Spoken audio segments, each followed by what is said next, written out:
pastor americano, batista, famoso escritor John Piper. E nós temos aqui na biblioteca da igreja livro de John Piper.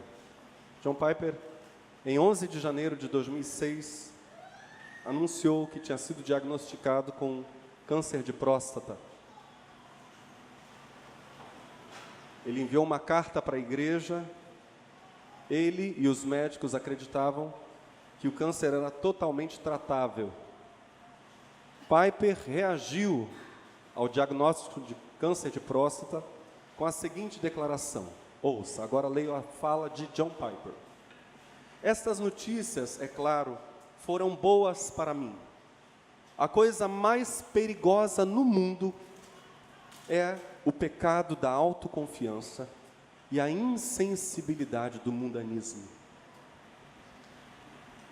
A coisa mais perigosa no mundo, diz John Piper, é o pecado da autoconfiança e a insensibilidade do mundanismo. Continuava ele dizendo, as notícias sobre o câncer têm um efeito maravilhosamente destrutivo para ambos os pecados. Agradeço a Deus por isso. As horas com Cristo, nesses dias, têm sido notavelmente doces. Piper passou por uma cirurgia em 14 de fevereiro de 2006 e foi um sucesso total. E John Piper continua pregando, ministrando na igreja Bethlehem, nos Estados Unidos. Mas a fala dele é sobre essa fala que nós vamos pensar um pouco agora. O pecado da autoconfiança e a insensibilidade do mundanismo. Os dois grandes males que John Piper cita e sobre os quais o Espírito Santo nessa noite quer nos dar um alerta. Quantos estão prontos para receberem a palavra do Senhor? Essa é uma questão tão grave, que Deus nos dá orientações claras de afastamento do mal em tais circunstâncias. Por exemplo, Paulo escreve a Tito, se uma pessoa causar divisões entre os irmãos na fé, aconselhe essa pessoa 1 ou 2 vezes, mas depois disso, não tenha nada mais a ver com ela. Pois você sabe que uma pessoa como essa abandonou completamente o Evangelho e os seus pecados provam que ela está errada. Paulo escreve a Tito sobre aquela pessoa que tinha inimizade contra outra e por causa disso tenta causar divisão no corpo de Cristo, intriga. Paulo escreve, depois de 2 advertências, foge dessa companhia. Salomão nos fala daqueles que armam ciladas. E aqui nós temos uma aplicação simbólica a partir da fala de Salomão sobre pessoas que não gostam de pecar sozinhas. Elas pecam, mas buscam alguma parceria para o seu erro, para o seu pecado. Exemplo clássico é a maledicência, é o falar mal de alguém. Salomão escreve em Provérbios 4, versos 14 a 16, não entres pela vereda dos ímpios, nem andes no caminho dos maus, evita-o. Olha para o seu irmão e diga, evita-o. Salomão prossegue dizendo, evita-o, não passes por ele, desvia-te dele, passa de largo, pois não dormem se não fizerem mal, e foge deles o sono, se não fizerem alguém tropeçar. Há pessoas que tão focadas estão no erro, que não conseguem de jeito nenhum praticá-lo sozinhas, precisam de uma companhia no mal. Fazem a outros tropeçar. Salomão diz, não entres por esse caminho, sai dessa vereda.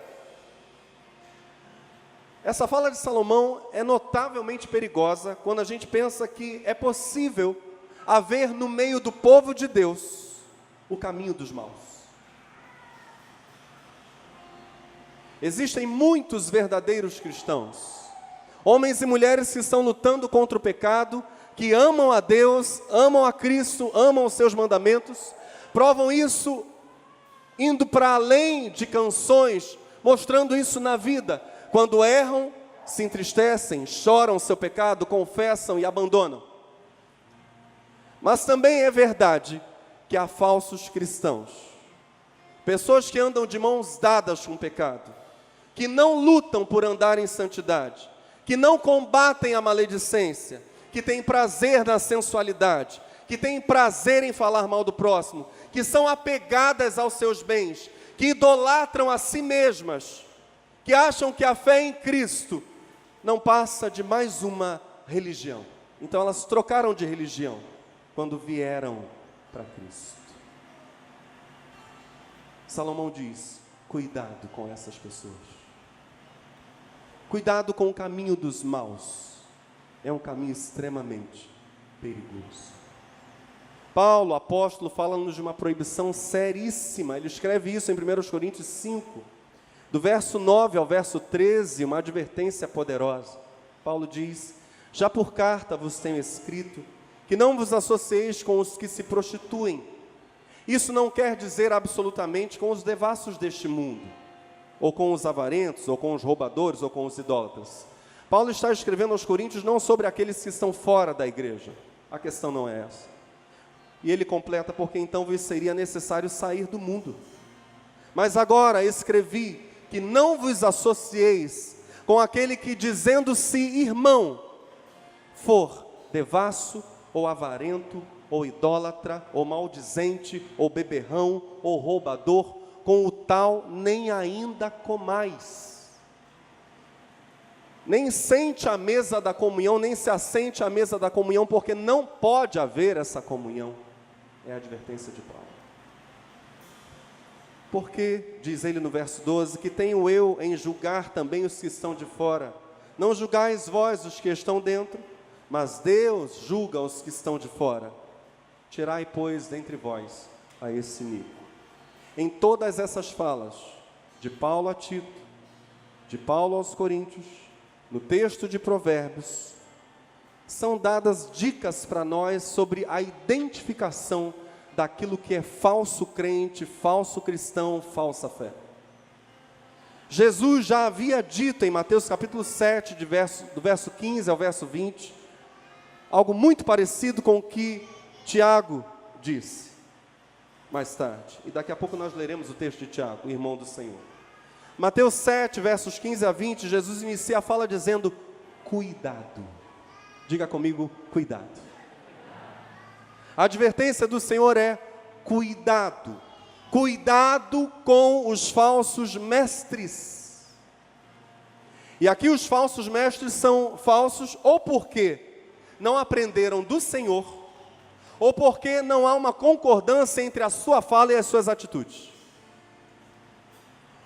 Ou aquilo que eles ensinam não foi recebido do Senhor, ou aquilo que eles ensinam até vem do Senhor, mas não há uma concordância entre discurso e ação.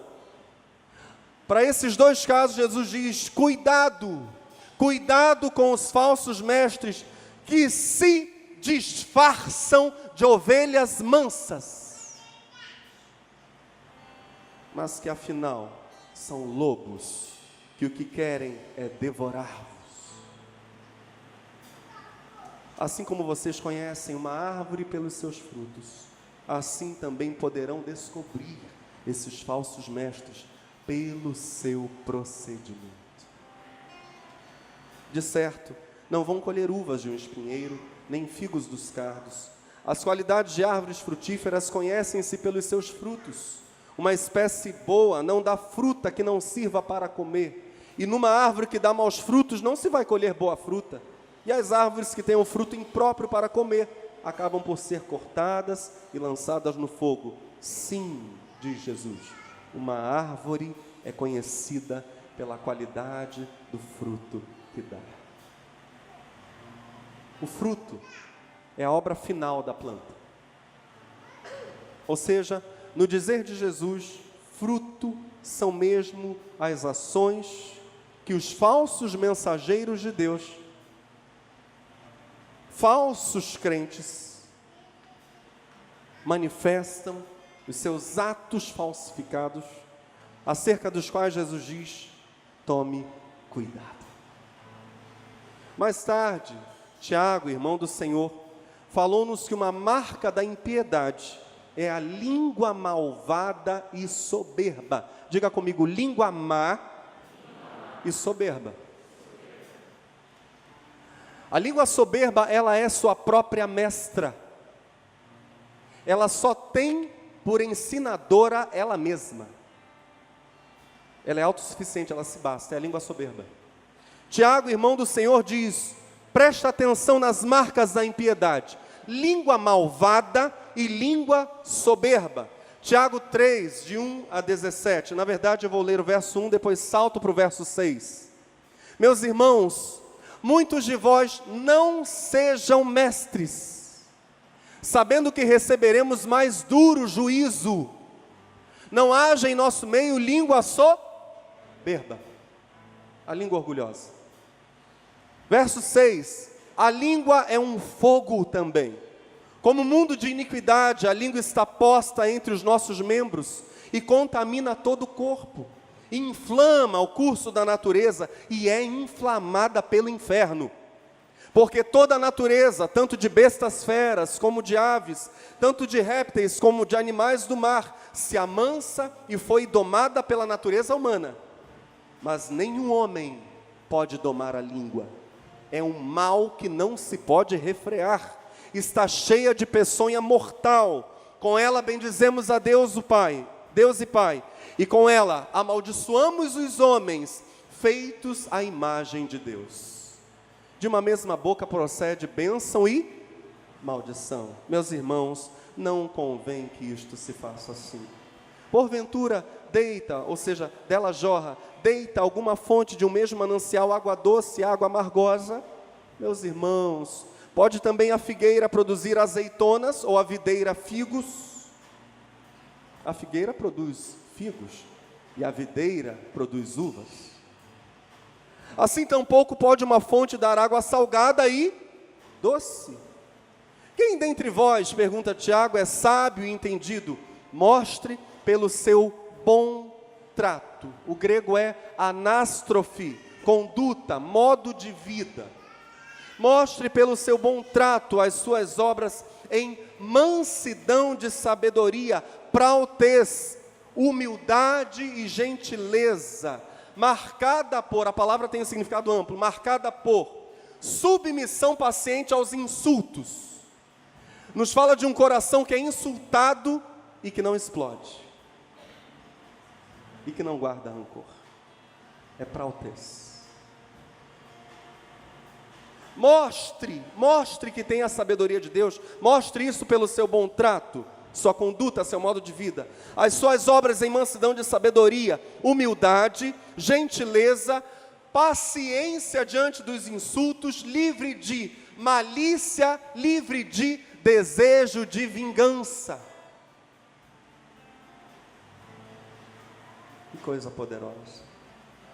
Temos alguém aqui nessa noite que quer ter justamente esta conduta. Essa é a marca do salvo, ou uma das. Tiago prossegue dizendo no verso 14, mas se tendes amarga inveja e sentimento de divisão faccioso em vosso coração, não vos glorieis, nem mintais contra a verdade. Essa não é a sabedoria que vem do alto. Não é, mas é terrena, animal e diabólica. Porque onde há inveja e espírito faccioso, aí há perturbação e toda obra perversa. Mas a sabedoria que vem do alto, ou que do alto vem, é primeiramente, vamos falar isso juntos? Pura, pacífica, moderada, tratável, cheia de misericórdia, cheia de bons frutos, sem parcialidade, sem hipocrisia. Essa é a sabedoria que vem de cima, mas quando a gente olha para essa fala de Tiago, a gente precisa fazer uma pergunta, objetivamente. E eu? Eu e cada um de nós aqui, porque primeiro essa palavra é de Deus para mim. Eu a recebi, ela é primeiro para mim. Eu e cada um de nós olhamos para essa fala de Tiago e perguntamos: como eu mesmo tenho agido frente ao mal? Que tipo de sabedoria é a minha? Terrena, que é marcada por orgulho, desamor, inveja, mentira, hipocrisia? Ou é sabedoria que vem do alto, que é marcada por pureza, paz, autocontrole, humildade, misericórdia, imparcialidade e sinceridade? A pergunta é: qual sabedoria é a minha? A minha. Amém? A minha. Agora cada um de nós olha para dentro, porque o Senhor quer nos trazer vida. A cada um de nós, por meio da sua palavra, nos confrontando e dizendo: meu filho, o assunto é contigo, não olhe para o lado. Minha filha, o assunto é contigo. Meu filho, o assunto é contigo, não olhe para trás, não olhe para o lado, não olhe para frente, olhe para si agora. Examine-se, pois, o homem a si mesmo, diz o Senhor, e assim coma do pão, beba do cálice, comungue com Cristo. Examine-se o homem a si mesmo. Os versos 13 e 17 que acabamos de ler em Tiago capítulo 3, enfatizam marcas do salvo. Eu vou pedir para você repetir comigo. Diga: pureza. O salvo tem amor por aquilo que é puro, ele é atraído pela pureza. E quando ele vive algo impuro, ele se sente sujo, é marca do salvo. O salvo se sente sujo. Estava lá um filme, o salvo estava assistindo aquele filme, entrou uma cena inadequada, o salvo, não. Esse incômodo, porque o salvo é morada do Espírito Santo.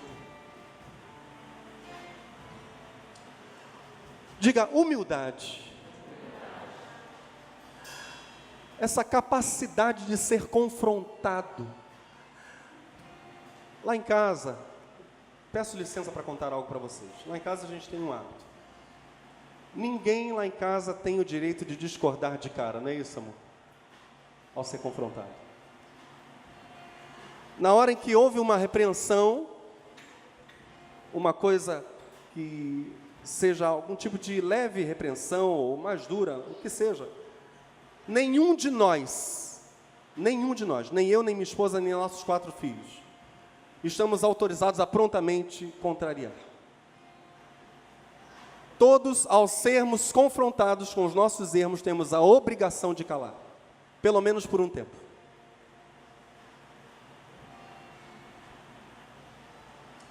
Porque quem tem prontidão de discordar é soberbo, é intratável, é intratável. Mas nós queremos crescer, queremos ser moldados, queremos ser curados, queremos ser libertos. Então a gente cala.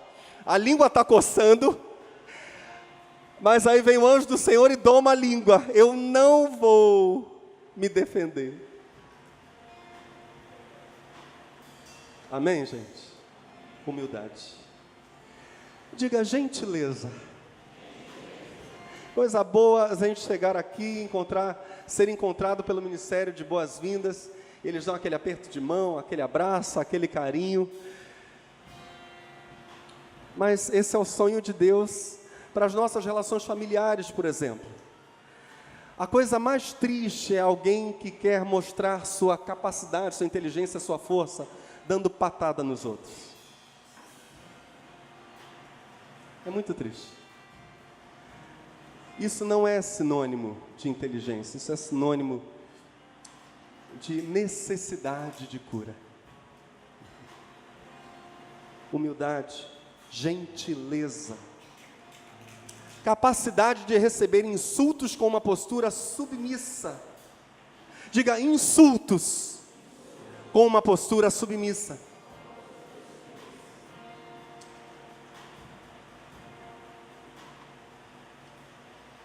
Jesus nos convida a abençoarmos aqueles que fazem o que sobre nós? Falam mal. Eu não vou fazer a pergunta, porque certamente a resposta seria sim, e seria uma resposta comumente sim. Eu não vou pedir para você se manifestar, mas eu vou fazer a pergunta. Quem trabalha fora, quem tem o seu emprego secular, será que alguma vez já recebeu uma ofensa no emprego, ou já foi perseguido no emprego, ou já quiseram puxar o tapete no emprego? Será que alguém aqui já passou por isso no local de trabalho? Bem, a marca do salvo, na hora ele pode até ficar chateado, ele pode até se sentir ofendido, mas quando ele for parar para orar, o Espírito Santo vai apertar, e ele vai dizer: Senhor, abençoa aquela pessoa em nome de Jesus. Isso é marca do salvo, viu, gente? Abençoa. Abençoa, Jesus. Abençoa. Liberta, Senhor. Amém? Outros itens aqui citados por Tiago, eu vou passar rapidinho por eles. Ausência do sentimento de vingança, paz, autocontrole, compaixão e sinceridade. Isso nos remete a um erro, e é nesse erro que eu gostaria de permanecer mais atentamente agora com vocês.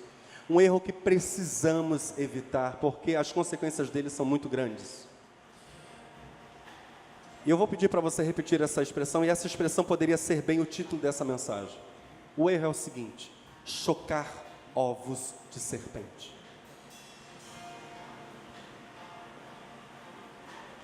Nós precisamos evitar esse erro. Se alguém aqui ainda não recebeu a Cristo como Senhor e Salvador, vai perceber que talvez, e muito provavelmente, esteja chocando ovos de serpente. Você que já recebeu a Cristo como Senhor e Salvador, talvez perceba que infelizmente tem algumas serpentezinhas aí, que já até saíram do ovinho, estão zanzando de um lado para o outro, e a qualquer momento elas podem envenenar alguém. O erro do qual nós precisamos ser livres é chocar ovos de serpente. Esse foi exatamente o problema de Israel, conforme dito pelo profeta Isaías no capítulo 59 da profecia de Isaías. Israel chocou ovos de serpente.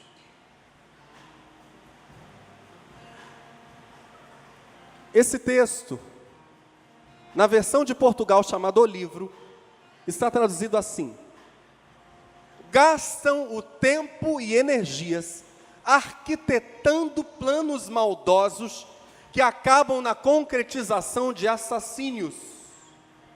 Agora vou ler na Nova Versão Internacional o mesmo versículo. Então, a versão livro já interpretou, na verdade. Vamos para a NVI. Chocam ovos de cobra e tecem teias de aranha. Quem comer seus ovos, morre. E de um ovo esmagado sai uma víbora. Meu Deus.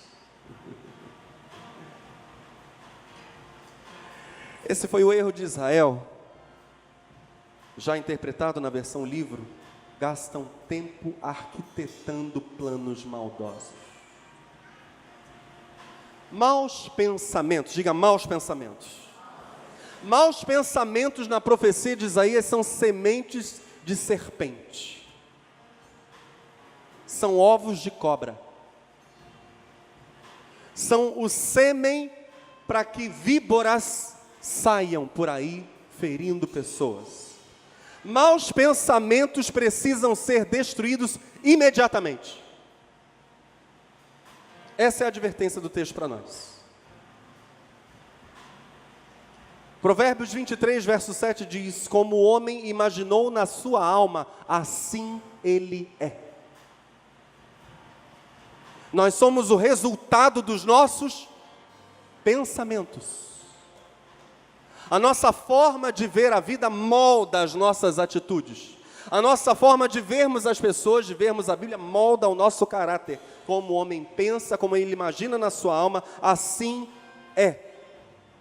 O povo de Deus, em Isaías 59, adorava a Deus com os lábios, gritavam um amém para toda vez que era dito que Deus é santo. Parecia um povo amante de Deus e devoto da verdade, Mas as mentes, de acordo com a profecia de Isaías, eram verdadeiros ninhos de cobras.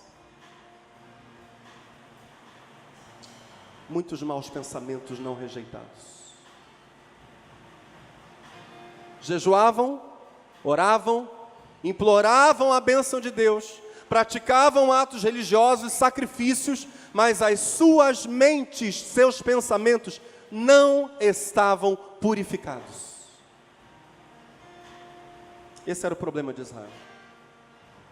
Isso os conduziu à ruína, foi só uma questão de tempo. Não há nada de inofensivo ou inocente quando a gente fala de maus pensamentos. Maus pensamentos não são inofensivos, maus pensamentos são ovos de serpente. É o que a Bíblia diz. Precisam ser abatidos na hora em que aparecem. Eles podem envenenar a alma do homem. Olha o que diz Isaías 55, de 6 a 9. E aqueles que se conhecem, por favor, completem. Buscai ao Senhor enquanto, invocai-o enquanto, deixe o ímpio seu, e o homem maligno os seus pensamentos, e se converta ao Senhor. Canalize a sua atenção e os seus pensamentos para o Senhor. Conversão é convergência, é um ato de convergir. Foque no Senhor. E mande embora os maus pensamentos em nome de Jesus. Eu vou repetir o verso 7 e prosseguir. Deixe o ímpio o seu caminho e o homem maligno os seus pensamentos, e se converta ao Senhor, que se compadecerá dele. Diga comigo: Deus está interessado nos meus pensamentos. Porque os meus pensamentos, diz o Senhor, não são os vossos pensamentos, nem os vossos caminhos, os meus caminhos, diz o Senhor. Porque assim como os céus são mais altos do que a terra, assim são os meus caminhos mais altos do que os vossos caminhos, e os meus pensamentos mais altos que os vossos pensamentos. Há crentes que permitem que o inimigo semeie maus pensamentos, e esses pensamentos ficam lá e criam raízes. Crentes que nada fazem com esses maus pensamentos, porque não reconhecem o perigo deles. São perigosos. Nós precisamos abater os maus pensamentos tão logo eles apareçam. A vida cristã envolve, diz a Escritura, anular toda altivez, diz o apóstolo Paulo, 2 Coríntios 10, 5. Toda altivez que se levanta contra o conhecimento de Deus, e levar cativo todo pensamento à obediência de Cristo. Amém? Essa é a nossa ação diante de pensamentos. Vem o mau pensamento, seja ele por uma sugestão satânica, seja ele por uma fraqueza da nossa carne, porque nós temos as fraquezas naturais, né? Por causa da queda. Vem o mau pensamento, eu tenho duas opções. Ou eu imediatamente o rejeito e digo: não, sai da minha mente em nome de Jesus. E me volto para o Senhor e digo: Senhor, eu creio na Tua palavra. Lâmpada para os meus pés é a Tua palavra, luz para o meu. Salmo 119, 105. Bem-aventurado é o varão que não anda segundo o conselho dos ímpios, não se detém no caminho dos pecadores, não se assenta na roda dos escarnecedores. Antes tem o seu prazer na lei do Senhor, e na sua lei medita dia e noite. Eu me volto para a lei do Senhor, sou liberto. Venço o mau pensamento. Opção 1. Opção 2. Vem a sugestão do diabo, a fraqueza da carne, e eu alimento aquilo, e eu digo: é mesmo? Eu não tinha pensado isso.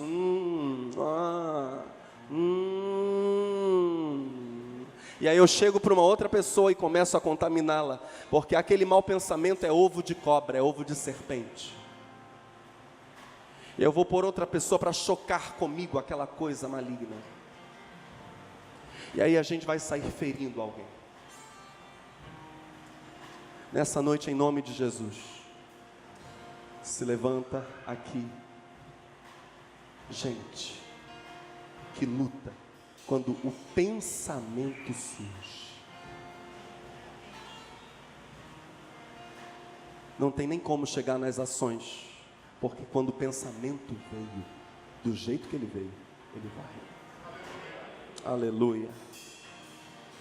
Satanás por vezes planta pensamentos malignos, mas Jesus disse que temos em Cristo autoridade, ou seja, nele mesmo Jesus, autoridade para destruirmos as obras do diabo.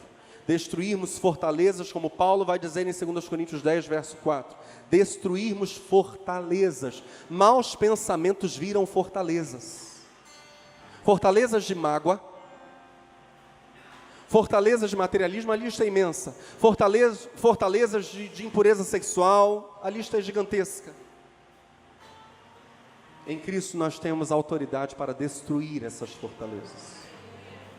O primeiro pensamento, evidentemente, que nós devemos levar cativo à obediência de Cristo é o nosso próprio, né, irmãos?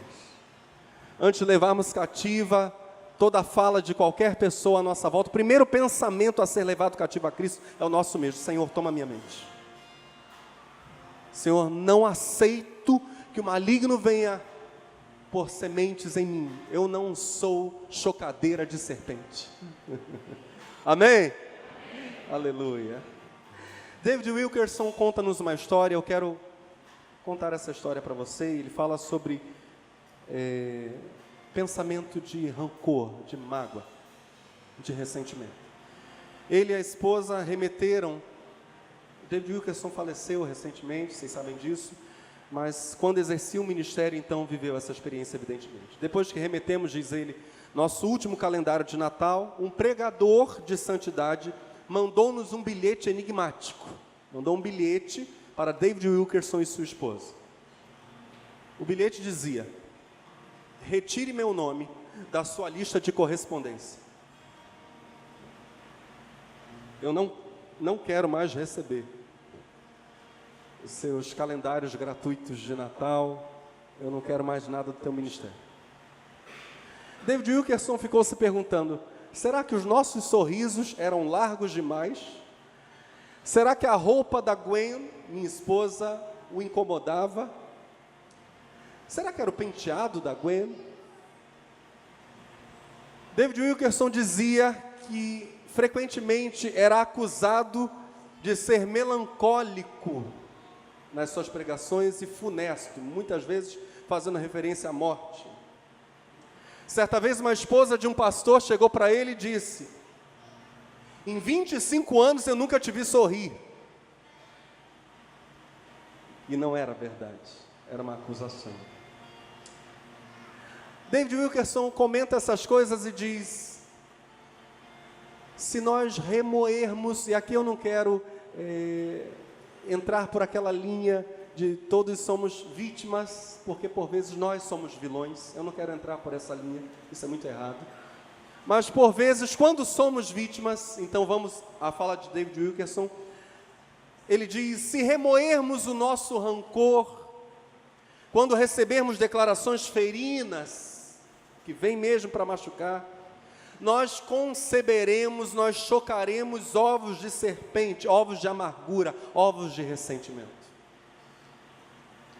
Mas o comando de Deus para nós é: mate esse bebê. Destrua esse ovo de serpente.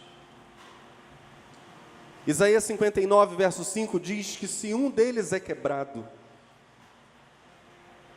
se ele vem à tona sem ser destruído, se um dos ovos é quebrado, sai dele uma víbora.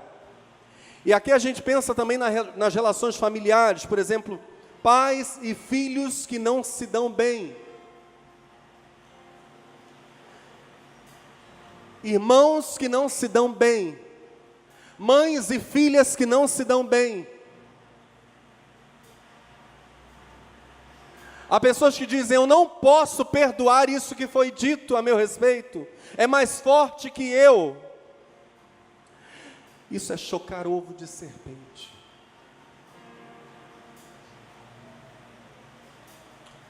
Jesus veio para esmagar a cabeça da serpente. Cabe a nós permitirmos que Ele esmague também esses ovos. Quando nós quisermos agir em relação a nós mesmos como se nós fôssemos coitadinhos, pobres vítimas de um mundo malvado, que fala contra nós, que nos ataca, quando nós quisermos enveredar por esse caminho, lembremos-nos de nosso Mestre Jesus. Salmo 35 diz assim, falando sobre o sofrimento do Senhor, é uma profecia: falsas testemunhas se levantam, depõem contra mim coisas que eu não sei, tornam-me o mal pelo bem e roubam a minha alma. Contudo, quanto estavam enfermos, as minhas vestes eram pano de saco, e humilhava a minha alma com jejum. Quando a minha oração não era respondida, andei enlutado como se fosse por um irmão ou um amigo. Curvei a cabeça de pesar como quem chora por sua mãe. Mas quando eu tropecei, eles se reuniram com alegria. Os abjetos se congregaram contra mim e eu não o sabia. Dilaceraram-me sem tréguas. Como hipócritas, zombaram nas festas. Rangeram os dentes contra mim. E agora o Salmo 41. Verso 5, os meus inimigos falam mal de mim, dizendo, quando morrerá ele e perecerá o seu nome? Se algum deles vem ver-me, diz falsidade, enquanto no coração amontou a maldade. Então sai e fala disso aos outros. Todos os que me odeiam murmuram a uma contra mim imaginam mal, dizendo, uma má doença se lhe pegou, ou seja, o agarrou, está deitado, não se levantará mais. Até, diz a profecia, até o meu próprio amigo íntimo, em quem eu confiava, que comia do meu pão, levantou contra mim o seu calcanhar. E diante disso, Jesus teve uma reação. Ele perdoou. Perdoou quem o traiu, perdoou quem o matava, perdoou quem dele zombou. Jesus perdoou. Há milhares de pessoas que estão enfraquecendo na fé nesse exato momento. Preste atenção. Há milhares de pessoas que estão enfraquecendo na fé nesse exato momento, perdendo oportunidades de Deus, porque Deus quer salvar, porque Deus quer curar, porque Deus quer encher com o Espírito Santo, porque Deus quer abençoar. Essas pessoas estão perdendo oportunidades, porque estão chocando ovos de serpente. Algumas delas, com o passar do tempo, abandonarão o caminho de Cristo. Elas sairão do caminho. Algumas já saíram do caminho, porque chocaram ovos de serpente, e essas próprias cobras os picaram. O sangue de Jesus tem poder. Aleluia. O sangue de Jesus é poderoso para desfazer todo pensamento que se levanta contra Deus. O sangue de Jesus é poderoso para anular toda mentira, todo sofisma. Há um sem número de pensamentos que, ao serem alimentados, é o mesmo que chocar ovos de serpente. É impossível falar de todos eles. Eu já citei aqui lascívia ou imoralidade sexual, inveja, mágoa, insubmissão à autoridade, em todos os níveis de autoridade, etc. É impossível falar sobre todas as possibilidades de chocar-se ovos de serpente, mas eu quero ir para a parte final da mensagem dizendo o seguinte: independendo de qual pensamento seja, preste atenção, há muito perigo em alimentar pensamentos que não vêm de Deus. Há muito perigo. O primeiro deles, quando um homem alimenta, uma mulher alimenta pensamentos que não procedem de Deus, os seus pés se tornam velozes para o mal. Se tornam velozes para o mal. Isaías 59, 7 diz: os seus pés correm para o mal, apressam-se para derramar sangue inocente. Seus pensamentos são pensamentos de iniquidade, ruína e destruição há nas suas estradas. Um povo que poderia viver como povo livre, o povo a quem Isaías está se dirigindo, é agora um povo fadado ao cativeiro. Aquilo que eles alimentaram foi a causa da sua ruína.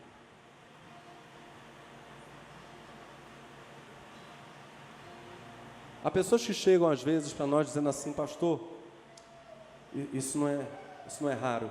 Pastor, fizeram um trabalho contra mim, fizeram feitiço. Já teve gente chegando dizendo: eu gostaria que o senhor orasse.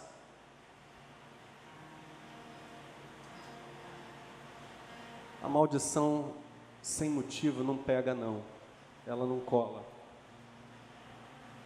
Tem que haver alguma afinidade no mundo espiritual para esse negócio funcionar. Tem que ter brecha. Está entendendo? Tem que ter alguma porta aberta para Satanás entrar. Porque o mundo espiritual trabalha em cima de legalidades, de direitos concedidos. Deixa eu dizer uma coisa para você. Há enfermidades cujo fundo é espiritual.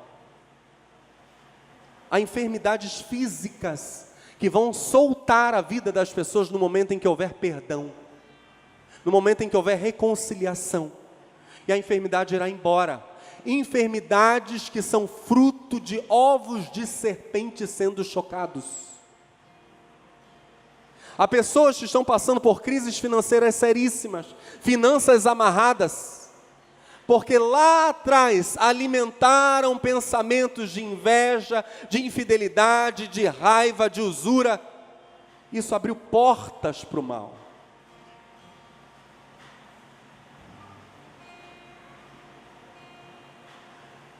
Uma mulher, isso é fato real, ela estava com câncer na garganta, no hospital em Houston. Uma parte da garganta dela teve que ser retirada por causa do câncer, gravíssimo. Ela ficou com um orifício pelo qual respirava. Essa mulher indo para mais uma cirurgia, no corredor, pediu um cigarro e tragou a fumaça do cigarro pelo orifício na garganta. Veja só o nível do cativeiro. Ela já estava com câncer, estava indo para mais uma cirurgia, mas era prisioneira. E tudo começa com um pensamento, uma sugestão. Jesus quer libertar essa mulher. Jesus quer libertar enfermos. Jesus quer curar, libertar, salvar. Mas os ovos de serpente têm que sair fora. Amém? Tem mágoa aí no seu coração? Se tem, hoje diz: Jesus, não quero mais isso na minha vida. Tem sensualidade aí sendo alimentada? Diga hoje para o Senhor: Senhor, me liberta disso. Eu quero pureza na minha vida.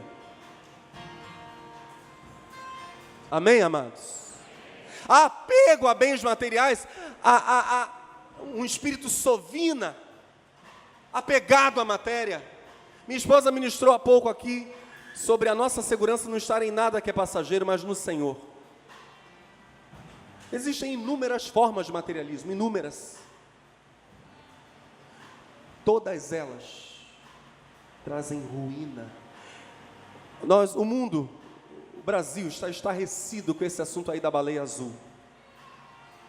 Está todo mundo estarrecido, chocado. Isso é a ponta de um iceberg. Quem quiser tratar o efeito sem tratar a causa, não terá êxito algum.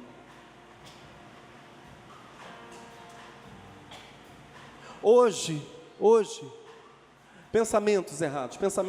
Hoje, há adultos que estão perdendo o casamento por causa de WhatsApp.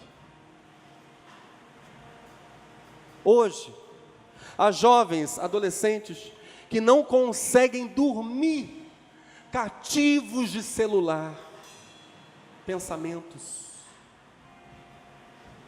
cativos, prisioneiros.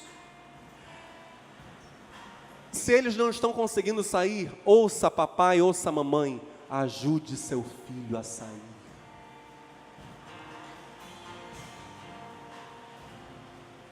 Ninguém morre sem celular, ninguém morre sem computador, mas morre por causa de celular e morre por causa de computador.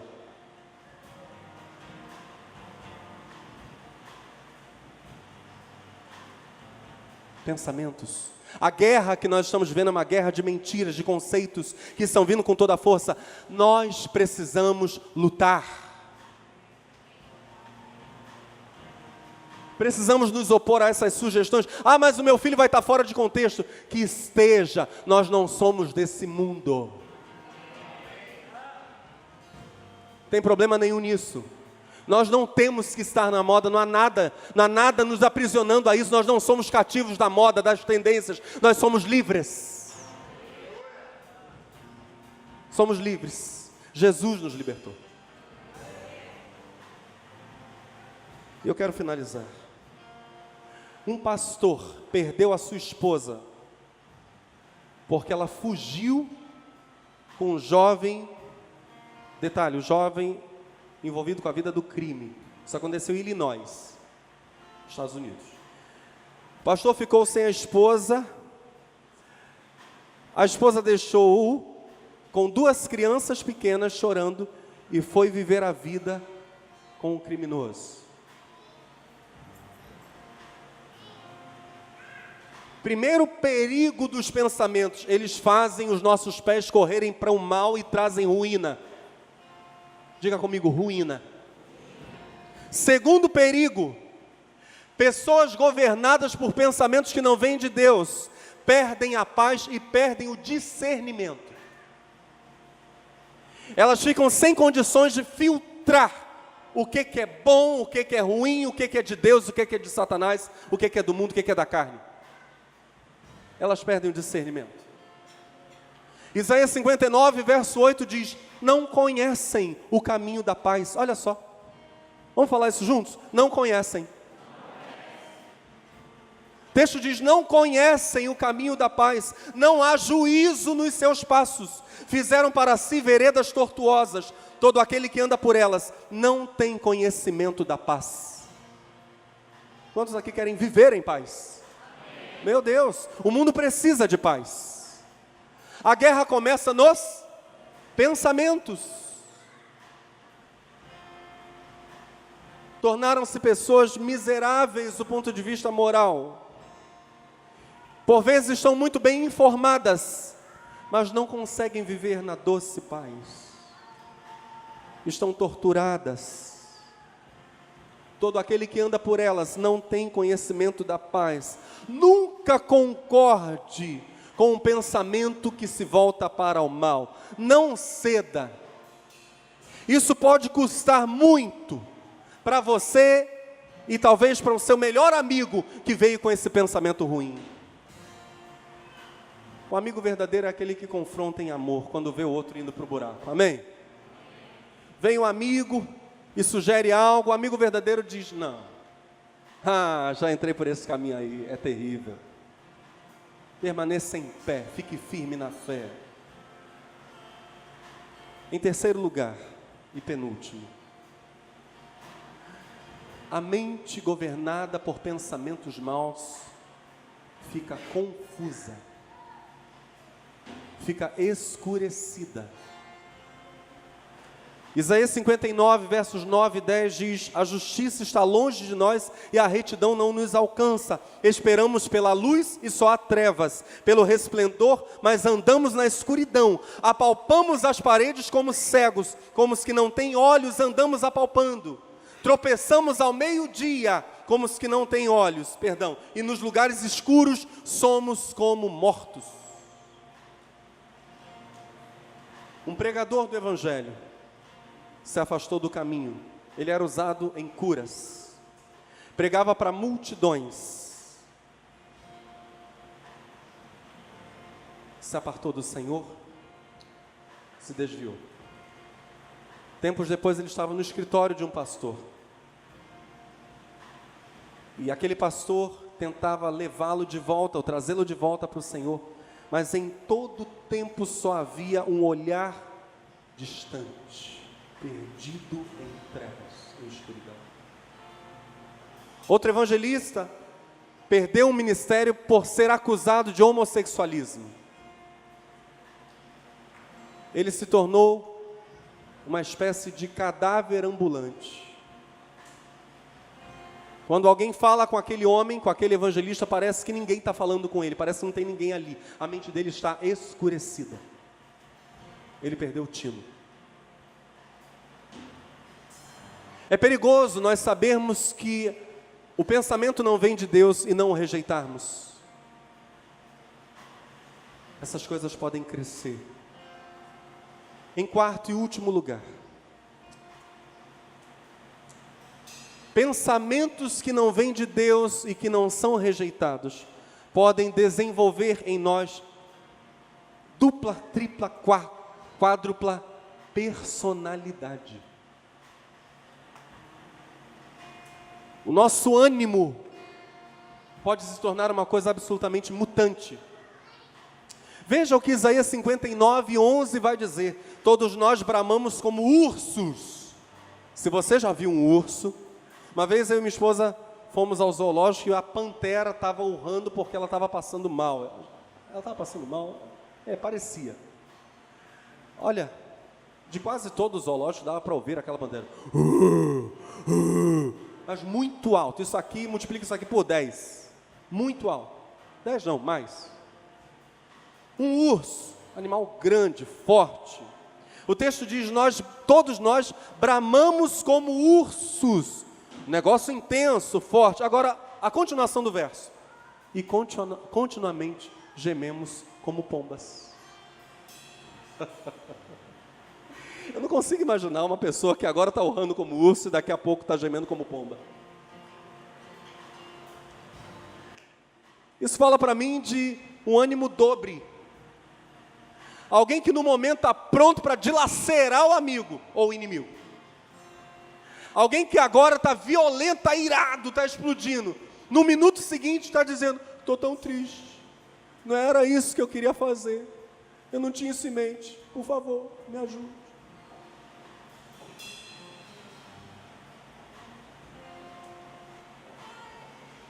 Isaías 59:11. Urra como urso, depois geme como pomba. Pensamentos que estão lá e que Jesus quer limpar.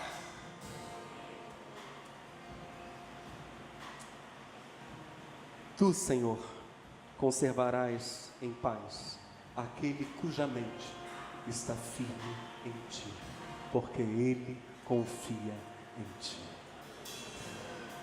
Transformai-vos, diz Paulo, pela renovação do vosso entendimento. 1 de Pedro 1, verso 13, diz, portanto, cingindo os lombos do vosso entendimento. Eu gostaria que você ficasse de pé comigo agora. Nós vamos recitar juntos uma grande promessa do Senhor. Deus quer nos dar um espírito benigno, amoroso, bondoso, longânimo. Deus quer nos curar das oscilações de urso e pomba. Deus quer nos livrar do caminho de ruína. Deus quer que nós tenhamos prontidão, Ele quer nos dar força para termos prontidão e resistirmos ao pensamento mau. Quando o pensamento vem, ele já vai embora. E há promessas de Deus a nosso respeito. Nós vamos recitar juntos, Salmo 121, verso 1 a 8. Eu vou ler um verso e peço que vocês o repitam. Vamos lá? Elevo os meus olhos para os montes. De onde me virá o socorro? O meu socorro vem do Senhor, que fez o céu e a terra. Não deixará vacilar o teu pé. Aquele que te guarda não cochilará. Certamente não cochilará nem dormirá o guarda de Israel. O Senhor. E nós vamos colocar agora nós aqui no texto, ok? Diga, o Senhor é quem me guarda. O Senhor é a minha sombra, à minha direita. O sol não me molestará de dia, nem a lua de noite. O Senhor me guardará de todo mal. Ele guardará a minha alma, os meus pensamentos. O Senhor guardará a minha entrada e a minha saída, desde agora e para sempre. Amém. Permanece aí, guardado. Amém? Permanece guardada. O Senhor guardará a nossa alma. O Senhor nos livrará. Se prontamente clamarmos, imediatamente virá socorro. Sentimentos de acusação, a lista é imensa, né, irmãos? Você é um lixo, você não vale nada, você é isso, você... O Senhor diz que eu sou seu filho. O Senhor diz que eu sou adotado pela fé em Jesus Cristo. O Senhor diz que antes mesmo de eu nascer, Ele sonhava comigo. Tudo isso é a verdade de Deus. Rejeite o pensamento do maligno. Mande embora. Não choque ovos de serpente.